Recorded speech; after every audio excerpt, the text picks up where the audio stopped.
This is the final video to solve AMD Adrenalin missing full install option and record feature. Because I also faced the same issue and tested lots of ways but finally found multiple methods to solve AMD Adrenalin missing full install option and record feature. And I'm going to share them with you. First, the clean installation method targets corrupted or incomplete driver files by completely removing the old installation and then performing a fresh setup, ensuring all necessary components for the full install option and recording functionality are present and correctly configured.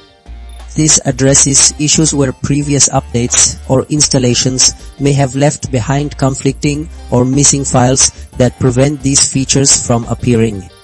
Second, verifying game and application settings is crucial because sometimes these features are disabled or not fully enabled within the Adrenalin software itself or through specific application profiles, and simply toggling them back on or ensuring they are selected for full installation resolves the visibility and functionality problem.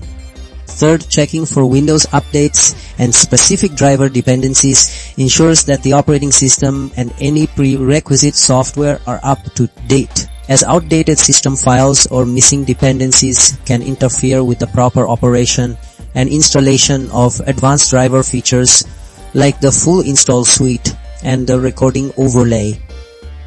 Fourth, performing a system file checker scan and repair helps to identify and fix any corrupted or missing Windows system files that might be indirectly affecting the Adrenalin software's ability to recognize and present its complete feature set, ensuring a stable environment for the driver to operate within.